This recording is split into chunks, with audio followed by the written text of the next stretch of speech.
జీవితాన్ని జీవించాలా, గుండెల్లోంచి రావాలి నీకు.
గుర్తుపెట్టుకోండి, కోపమును విడిచిపెట్టాలా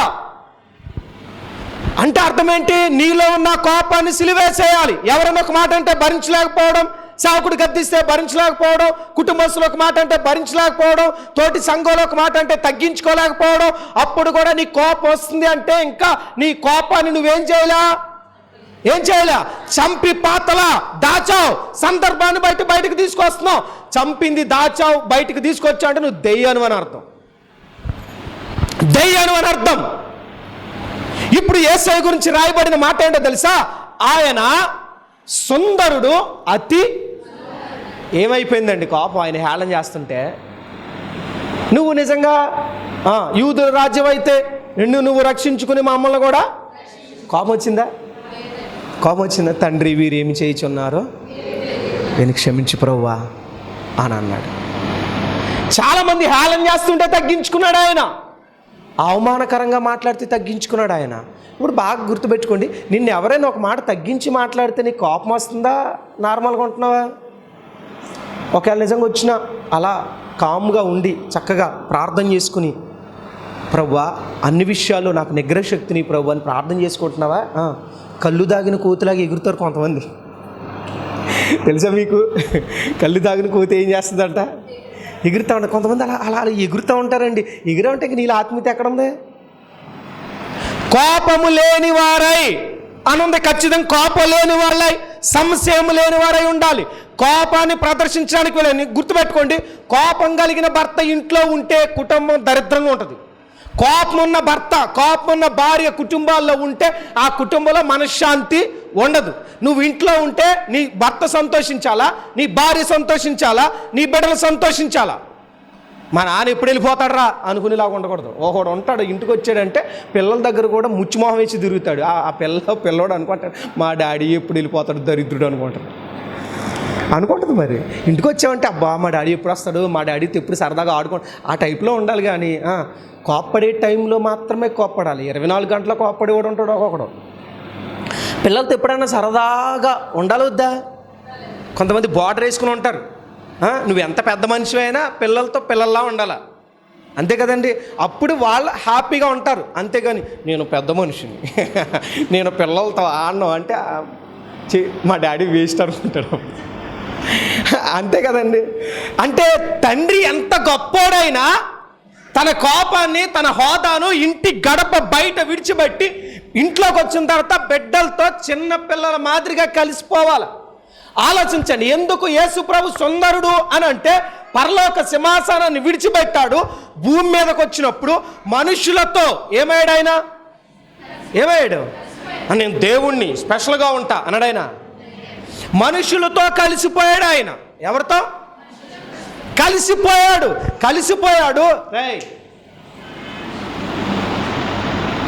సౌండ్ వినబడిందంటే కొడతాను రా. సో గుర్తుపెట్టుకోండి, మనుషులతో కలిసిపోయాడు ఆయన. అంటే తన హోదాను విడిచిపెట్టాడు. ఎక్కడైనా సరే నేను దేవుణ్ణి కాబట్టి నేను ఎలా ఉంటా అన్నాడాయన. మనుషులతో మనిషిలా కలిసిపోయాడు ఆయన.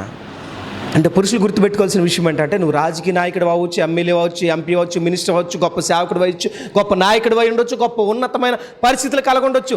కానీ ఎప్పుడైతే మన ఇంట్లో అడుగు పెడతామో నీ ప్రెస్టేషన్, నీ కోపం, నీ బయట విషయాలు గడప బయట విడిచిపెట్టి లోపలికొచ్చి నీ బిడ్డలతో చిన్న పిల్లోడిలా కలిసి ఆడుకోవాలి. అప్పుడు నీ పిల్లలకి న్యాయం చేస్తావు. అంతేగాని కొంతమంది బయట ప్రెస్టేషన్ అంతా పట్టుకొచ్చి ఎవరి మీద చూపిస్తారు? భార్య మీద, బిడ్డల మీద చూపిస్తారు. బయట వదిలే. సైతాన్లాగా ఇంటికి ఎవరు తెమ్మన్నాడు? మోసుకొస్తారు. ఇలాగా కుక్క మోసుకొచ్చినట్టు మోసుకు రాకూడదు. ఎక్కడ వదిలేయాలా? గడప బయట వదిలేయాలా. మీకు అర్థమవుతుందండి? నేను మా పిల్లలతో ఆడుకునేటప్పుడు చాలా చిన్న పిల్లలు అయిపోతాను నిజంగానే. వాళ్ళతో స్పెండ్ చేసే టైంలో నా పరిస్థితులు ఏమి నాకు గుర్తుండవు. నా బిడ్డలతో స్పెండ్ చేసే టైంలో చాలా తగ్గించుకుని వాళ్ళతో కలిసిపోయి ఆడుకుంటాను. చిన్నపిల్లలతో చాలా టైం నాకు ఖాళీ దొరికినప్పుడు చక్కగా ఆడుకుంటానండి పిల్లలతో. నేను పెద్ద పాస్టర్ గారు రా అంటే కుదరదు. నా బిడ్డలకి తండ్రినే కదా, నా భార్యకి భర్తని, ఒక తల్లికి కొడుకుని. బయటే ఇంట్లోకి వచ్చిన తర్వాత నువ్వు వాళ్ళతో కలిసిపోయి ఆడుకోవాలి, కలిసిపోయి ఉండాలి, కలిసిపోయి సరదాగా జాలీగా స్పెండ్ చేయాలా. అందుకే ఇంట్లో ఉన్నంతసేపు మొహం ఎలాగెట్టి తిరుగుతాడు ఒకడు అంటే ఇంకా హ్యాపీ ఉండదు. ఆ భార్య అనుకుంటుంది వీడు ఎప్పుడు వెళ్ళిపోతాడు రా బాబు, హాయిగా తినేసి టీవీ చూడొచ్చు అనుకుంటారు కొంత. అంతే కదండి, గుర్తుపెట్టుకోవాలి. అందుకే వాక్యం ఏం సెలవిస్తుందంటే నీ భార్య నీ బిడ్డలు అనుకోవాలి, నా భర్త ఎప్పుడు వస్తాడా, నా బిడ్డలు నా తండ్రి ఎప్పుడు వస్తాడా అని ఎదురు చూసేలా ఉండాలి. అలాంటి ఆత్మీయ జీవితాన్ని కలిగి ఉండాలి, అలాంటి సంతోషకరమైన జీవితాన్ని కలిగి ఉండాలి తప్ప ఎప్పుడు పోతావు అనే పరిస్థితులు మాత్రం ఉండకూడదు. చూడండి, కోపం ఉన్న భర్త ఉంటే కుటుంబంలో చాలా ఇబ్బందులు ఫేస్ చేస్తారు. స్త్రీలకు బాగా తెలుస్తుంది. ఎందుకని ఒక్కొక్కడికి ఎప్పుడు కోపం వస్తుందో తెలియదు.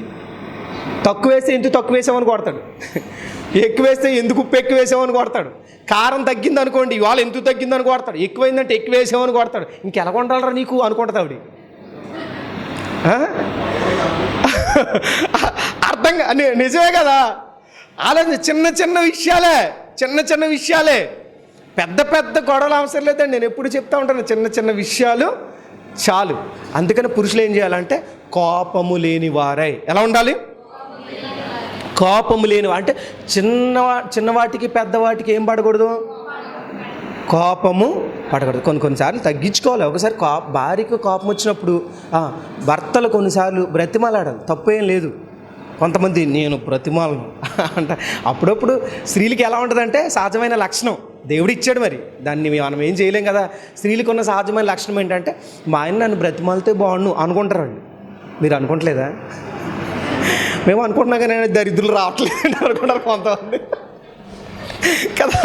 బాగా ఆలోచించండి. ఎందుకంటే బాగా గుర్తుపెట్టుకోండి, నిజంగానే చెప్తున్నాను.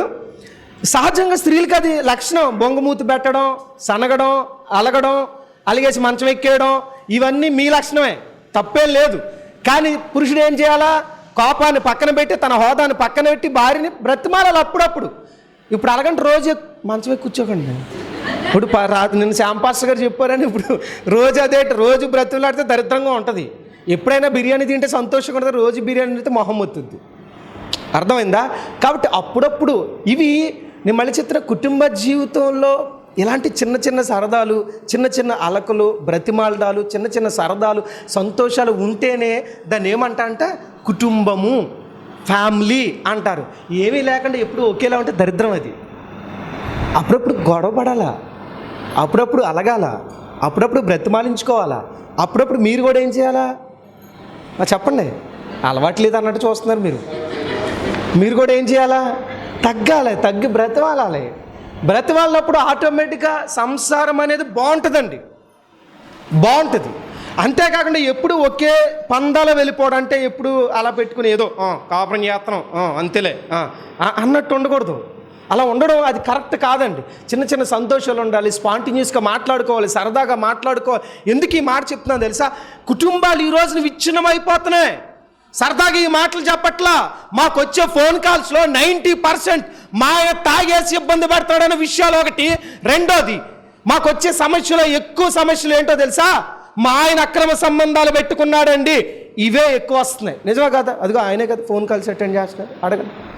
అంటే 90% కాల్స్లో మాకు వస్తున్న సమస్యలు ఏంటి అని అంటే భర్త అక్రమ సంబంధాలు పెట్టుకున్నాడనే సమస్యలు, భర్త తాగేసి హింసిస్తున్నాడనే సమస్యలు, నా భర్త అర్థం చేసుకోవట్లేదన్న సమస్యలు, బిడ్డలను పట్టించుకోవట్లేదన్న సమస్యలు, ఇవే వస్తున్నాయి అనుకుంటున్నారు. ఇలాంటివి ఏం చెప్తామండి అనుకుంటారు. కానీ ఇవి సెట్ అయితే సంఘాలు సెట్ అవుతాయి. ఎన్ని కుటుంబాలండి ఏడుస్తున్నాయి ఇది అక్రమ సంబంధాలతో. ఎందుకని అనంటే కొంతమంది చూడండి, అందంగా ఉన్న అక్రమ సంబంధాలు పెట్టుకునే వాళ్ళు లేరా? భర్త అందంగా ఉన్న భార్య పెట్టుకోవడం, భార్య అందంగా ఉన్న భర్త పెట్టుకోవడం. కారణం ఏంటి అని అంటే అన్ని విషయాల్లో అందం ఒక్కటే కాదు, అందంతో పాటు గుణము కూడా important. At the same time మనం సరదాగా మాట్లాడుకునే విషయాలు కూడా చాలా ఇంపార్టెంట్. అంటే కుటుంబంలో నేను ఇప్పుడు చెప్తాను, చిన్న చిన్న సరదాలు ఉండాలి, సంతోషాలు ఉండాలి, మాటలు ఉండాలి, చిన్న చిన్నగా సరదాగా బయటికి వెళ్ళడాలు ఉండాలి. ఇవన్నీ ఉంటే ఆ కుటుంబం చెక్కు చెదరదండి. నేను మళ్ళీ చెప్పిన, భర్త సరిగా పట్టించుకోకపోతే భార్య అక్రమ సంబంధాల్లోకి వెళ్ళే ప్రమాదాలు ఉన్నాయి. అట్ ద సేమ్ టైం భార్యలు భర్తలు సక్రమంగా పట్టించుకోకపోతే ఆటోమేటిక్గా నువ్వు అందించలేని ప్రేమను పరాయి స్త్రీ అందించే ప్రమాదం ఉంది. అందుకే చెప్తున్నానండి, అందం ఒక్కటే కుటుంబాలు నిలబెట్టదు. భార్య హ్యాండ్స్ బ్యూటిఫుల్గా ఉన్నంత మాత్రాన భర్త పెడతో తొక్కడో అని కాదు అర్థం. ఆ అందంగా ఉన్న భార్య తన అందం మీద ఎంత శ్రద్ధ చూపిస్తుందో అలాగే తన భర్త మీద కూడా శ్రద్ధ చూపించాలి. నేను మళ్ళీ ఒక విషయం చెప్తాను. కుటుంబాల్లో బయటికి వెళ్ళినప్పుడు నువ్వు ఎంత అందంగా రెడీ అవుతారో, పురుషులు కానీ స్త్రీలు కానీ, ఇంట్లో ఉన్నప్పుడు నేను పర్టికులర్గా చెప్తున్నా, నీ భర్తతో నీ భార్యతో అంత అందంగానే కనిపించాను. నీట్గా రెడీ అవ్వాలి. ఇంటికాడ ఉన్నప్పుడేమో బురదలో దొరలు పందిలాగా, బయటకు వచ్చినప్పుడేమో మంచి సోగ్గాను వస్తే కుదరదు. ఇంట్లో ఉన్నప్పుడు కూడా నీ గ్లామర్ మెయింటైన్ చేయాలి. ఎందుకని నువ్వు రెడీ అవుతున్నావు అంటే బయట కోసం కాదు. ఎవరి కోసం రెడీ అవ్వాలా? నీ భర్త కోసం, నీ భార్య కోసం. వాళ్ళకి అందంగా కనిపించాలి. ఎందుకంటే నీ భర్తకు నువ్వే అందంగా కనిపించాలి, నీ భార్యకు నువ్వే అందంగా కనిపించాలంటే ఏం చేయాలి? ఎప్పుడు దేవ్యమోహం వేసుకు తిరగడం కాదు. అప్పుడప్పుడు ఇంట్లో ఉన్నప్పుడు కూడా సరదాగా నీట్గా రెడీ అవ్వడం, నీట్గా మెయింటైన్ చేయడం. బయటకు వచ్చినప్పుడు పెర్ఫ్యూమ్ కొట్టుకోవడం కాదు, ఇంట్లో కూడా పెర్ఫ్యూమ్ కొట్టాలి. బయటకు వచ్చినప్పుడు పౌడర్ రాసుకోవడం కాదు, ఇంట్లో కూడా రాసుకోవాలి. బయట ఎంత నీట్గా వెళ్తున్నావో, చర్చికి వచ్చినప్పుడు ఫంక్షన్కి వెళ్ళినప్పుడు ఎంత నీట్గా వస్తుంది. అలాగంటే పట్టు చీరలు కట్టుకోమని కాదమ్మా, సూట్లు వేసి తిరగమని కాదు. నీట్గా తలస్నానం చేసి మంచి డ్రెస్ చేసుకుని, డ్రెస్ అంటే నైట్ కూడా మంచి టీషర్ట్స్ అని, మగవాళ్ళు అయితే మంచి ట్రాక్స్ అని ఉంటాయి కదా. At the same time attraction కలిగించే విధంగా ఉండాలి. అంతే తప్ప దరిద్రంగా మాత్రం నాడు. ఎందుకంటే కొంతమంది ఇంట్లో ఉన్నప్పుడు చాలా, ఇప్పుడు ఉదయం అంతా నువ్వు ఎలా తగలైనా భర్త ఇంటికి వచ్చేసరికి మాత్రం చక్కగా ఫ్రెష్గా స్నానం చేసి నీట్గా భర్తకి నవ్వుతూ ఏం చేయాలా? అలవాట్లేదు. మరి అందుకే కాపురాలు ఎలా తగలాడుతున్నాయి. ఎందుకు తగలడిపోతున్నాయి? నిజమే. బైబిల్లో శారా గారి గురించి ఏమి రాయబడింది తెలుసా? ఒకసారి చదువుదాం. పేతురు రాసిన పత్రిక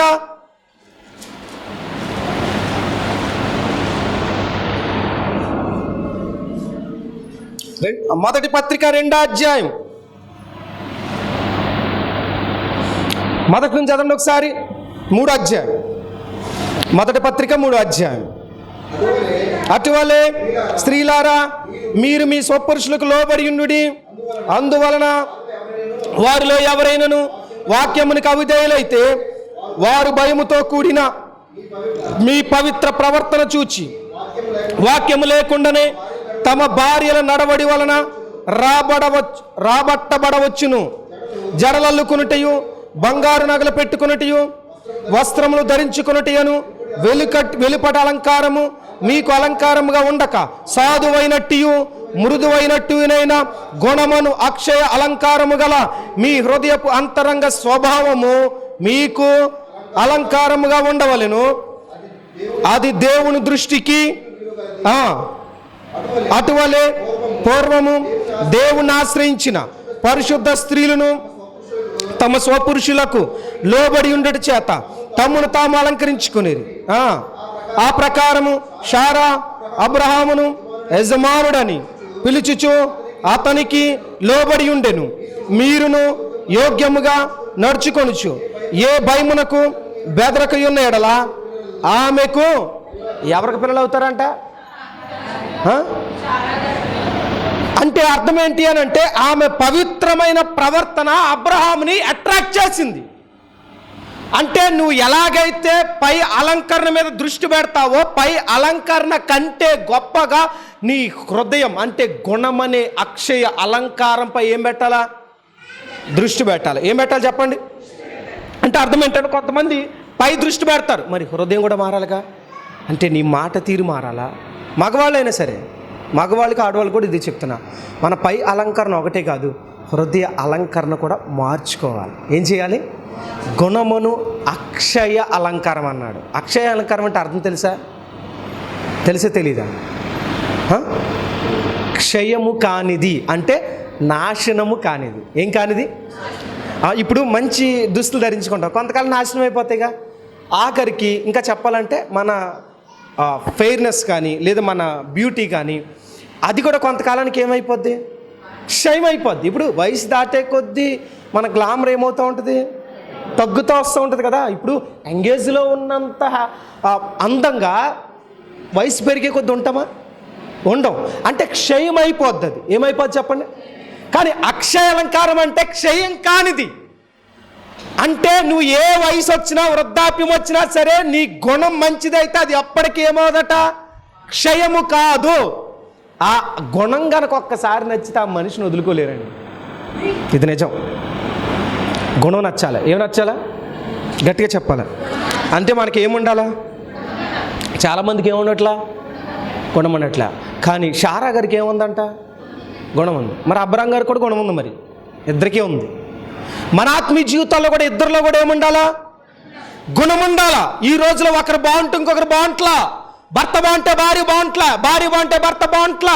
గుర్తుపెట్టుకోండి, ఈ రోజున అక్రమ సంబంధాలు విపరీతంగా పెరిగిపోవడానికి కారణం ఏంటంటే మనుషులు తృప్తి చెందట్లా. అందుకనే యేసుప్రభు వారు సమరయ స్త్రీతో చెప్పినప్పుడు, అమ్మా నేను ఇచ్చి నీళ్లు త్రాగితే మరలా నువ్వేం చెయ్యు?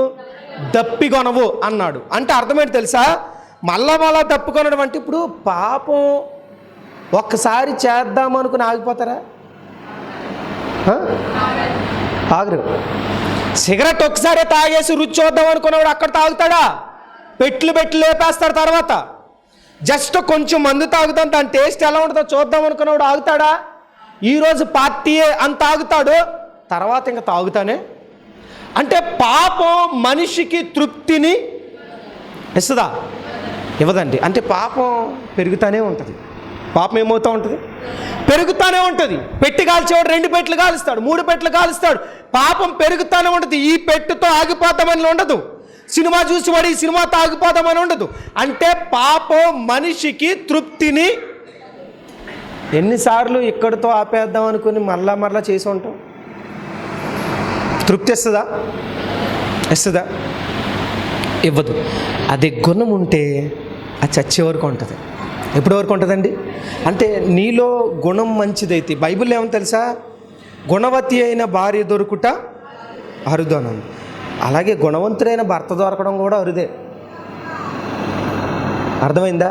ఎందుకనంటే ఈ రోజుల్లో బహుశా క్యారెక్టర్ కలిగిన వాళ్ళు, ఆత్మీయత కలిగిన వాళ్ళు ఉండడం చాలా కష్టమైపోతున్న దినాల్లో మనం ఉన్నాం. అంటే విచ్చలవిడిగా బ్రతకడానికి ఇష్టపడుతున్న సమాజంలో మనం ఉన్నామండి. అసలు మనం చూడండి, మన చుట్టూ ఉన్న సమాజంలో ఎక్కడ చూసినా మనకి ఏం కనిపిస్తుందండి? పాపం కనిపిస్తుంది కదా, అక్రమ సంబంధాలు కనిపిస్తున్నాయి కదా. వయసుతో తారతమ్యాలు ఏమైనా ఉన్నాయా? చిన్న పిల్లల దగ్గర నుంచి ముసలి వాళ్ళ వరకు కూడా పాపానికి ఎగబడుతున్న రోజుల్లో మనం ఉన్నాం. పాపానికి అంత ఆకర్షణ శక్తి ఉంది. కానీ బైబిల్ ఏం సెలవిస్తుంది తెలుసా?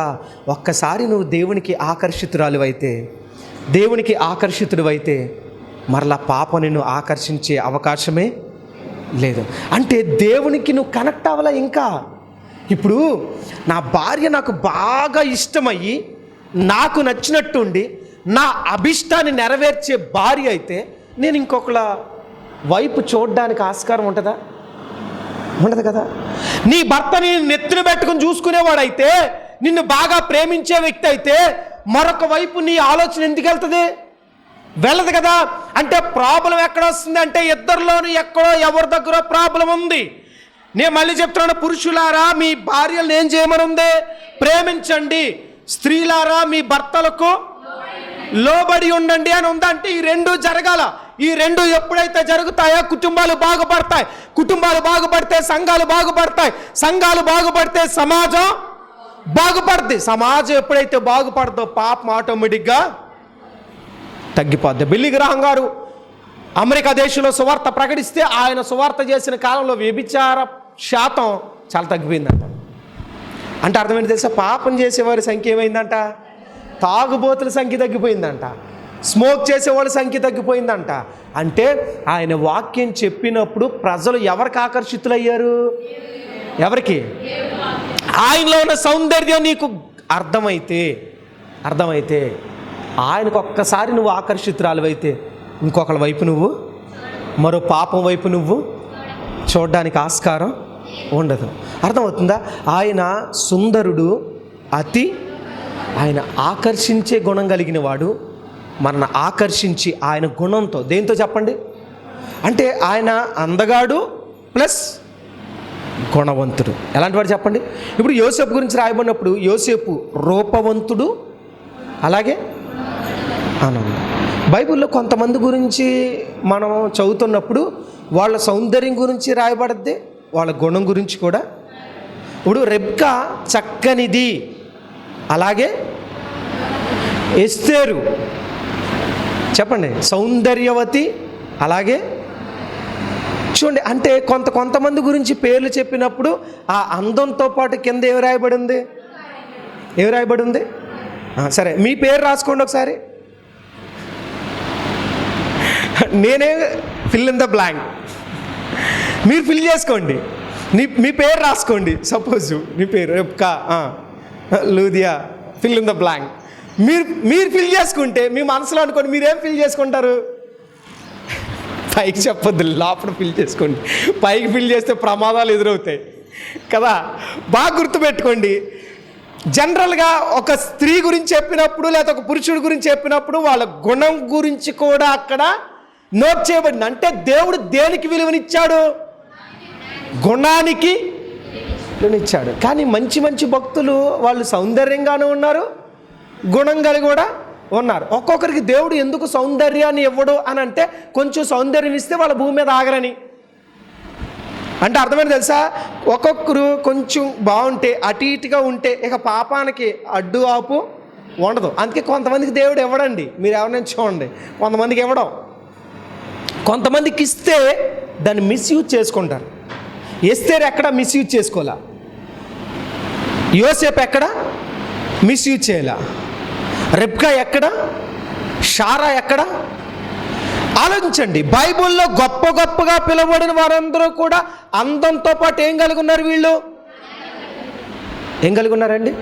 గుణాన్ని కలిగి ఉన్నారు. అందుకే అబ్రహాం గురించి రాయబడినప్పుడు అబ్రహాం ఎక్కడా కూడా షారా మీద అంతగా కోప్పడిన సందర్భాలు ఎక్కడా కూడా కనబడవు. పోనీ ఇస్సాకు రెబ్కా మీద కోప్పడిన సందర్భాలు కనబడతాయా? చాలా తక్కువ కనబడతాయి. అంటే పెద్దగా ఉండవు అని అర్థం. పురుషులు ఎలా ఉండాలి అంటే కోపము లేనివారై, ఏం లేనివారై. రెండోది ఏంటంటే సంశయము, ఏం లేనివారై. సంశయం అంటే ఏమని చెప్పాను? ఏముండకూడదు? పురుషుడికి అనుమానం చాలా ప్రమాదం, స్త్రీలకి అనుమానం ఉన్నా పర్లా. అంటే ఉన్నా పర్వాలేదు, ఉండాలని కదా నా ఉద్దేశం. అంటే ఒకవేళ స్త్రీకి ఒకవేళ అనుమానం ఉన్నా సరే భర్తను ఏం చేయలేదు, ఏమంటే అలా ఉండాలి ఇలా ఉంటే టార్చ్ పెడితే అది కొంచెం బాగా అనిపిస్తుంది. కానీ పురుషుడికి అనుమానం ఉంటే మాత్రం కుటుంబం నరకమే. నిజమే కాదా? పురుషులు మీరే చెప్పాలా? నిజమే కదా? కుటుంబం నరకం. చుక్కలు చూపించేస్తారు అనమాట. భర్త మామూలుగా ఉండడు. ఇంకా ఆడికి కోపం వచ్చినప్పుడు అల్లా చెప్పాలా. అనుమానం ఉంటే ఎంత ప్రమాదం చెప్పనా? ఒకవేళ భర్త కోసమే రెడీ వచ్చినా, ఏంటే ఎవరి కోసం రెడీ అయ్యో? నిజమా కాదా? ఒకవేళ అందంగా జడలు వేసుకుంది అనుకోండి, ఎప్పుడు మామూలుగా ఎప్పుడు క్యాజువల్గా వేసుకునేది, ఏంటి వాళ్ళ స్పెషల్గా రెడీ అవుతున్నావు, ఎవరి కోసం ఏంటి అంటారనరా. ఒకవేళ అదే స్త్రీకి ఉందనుకోండి, ఏంటి వాళ్ళ అంత రెడీ అవుతున్నా, ఏం లేదు అనుకుంటే వెళ్ళిపోతారు. పెద్ద కుటుంబంలో పెద్ద చిచ్చు పెట్టదు. కానీ అబ్బాయికి మాత్రం, భర్తకు మాత్రం అనుమానం వచ్చిందా, ఆ కుటుంబం ఇంకా సర్వనాశనమే. చెప్పాలి. అమ్మాయికి మాత్రం మామూలు టార్చర్ ఉండదు. అవునా కాదా? చెప్పాలా? కదా. అందుకని అనుమానం వచ్చేలాగా నువ్వు ఉండడానికి వీల్లేదు. పురుషులు ఏం చేయాలంటే ప్రతిదీ అనుమానం ఉండకూడదు, ఒకేలేదన్నా మాట్లాడుకుని క్లియర్ చేసుకోవాలి. అంతేగాని అనుమానం మైండ్లో పెట్టుకుంటే చాలా ప్రమాదం. ఏదైనా ఉంటే ఫెయిర్గా మాట్లాడేసుకుంటే అక్కడితో క్లియర్ అయిపోద్ది. కానీ మైండ్లో పెట్టుకున్నావా అది చీడ పురుగుతో సమానం. ఏ పురుగు? చీడ పురుగు. ఆ చీడ పురుగు కుదురుగా ఉంటుందా? దొలిచేస్తూ ఉంటుంది. మన ప్రభు అయిన యేసుక్రీస్తు నామములో రెండంచుల ఖడ్గం యొక్క ఆధ్యాత్మిక కార్యక్రమాన్ని వీక్షిస్తున్న వీక్షకులందరూ కూడా ప్రభు నామములో శుభాభివందనాలు తెలియజేస్తున్నాను.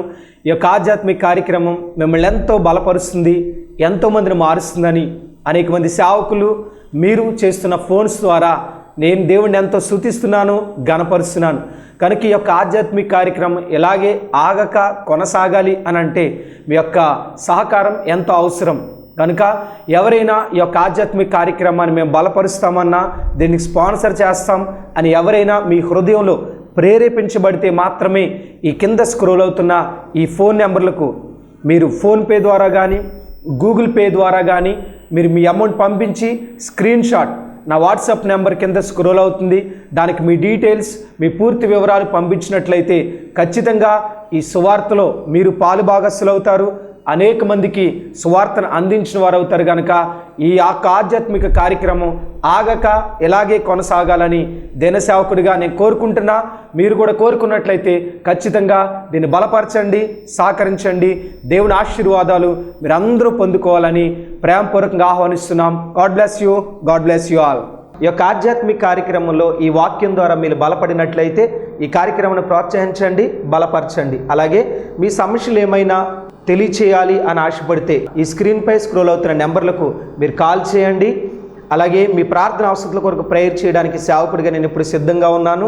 అలాగే నా వర్తమానాలు మీ ప్రాంతాల్లో వినబడాలి అని ఆశపడితే ఎవరైనా సరే దైవ సేవకులు కానీ మరి ఎవరైనా ఈ స్క్రీన్పై కనబడుతున్న నెంబర్లకు మీరు కాల్ చేయొచ్చు అని ప్రభు పేరిట తెలియజేస్తున్నాను. అలాగే నా వర్తమానాలు మీరు ఇంకా వీక్షించాలి అని ఆశపడితే బ్రో ఎం శ్యామ్ అనే యూట్యూబ్ ఛానల్ ద్వారా కూడా నా వర్తమానాలు అనేకమైన యూట్యూబ్లో ఉన్నాయి. కనుక వాటిని కూడా మీరు వీక్షించి ప్రభు యొక్క దీవెనలు పొందుకోవాలని, ఆధ్యాత్మికంగా బలపడాలని ప్రభు పక్షాన తెలియజేస్తున్నాను. ఈ దీన సేవకుడి కొరకు, ఈ దీన పరిచర్య కొరకు మీ యొక్క అనుదిన ప్రార్థనలో జ్ఞాపకం చేసుకోవాలని ప్రభు పేరిట మీ అందరినీ కూడా తెలియజేస్తున్నాం. God bless you, God bless you all. దేవుడు మిమ్మల్ని దీవించునుగాక. ఆమేన్. మా అడ్రస్ బేతేలు ప్రార్థనా మందిరం, ఇందిరా కాలనీ, జీడిపిక్కల ఫ్యాక్టరీ ఎదురుగా, దొండపూడి రోడ్, గోపాలపురం.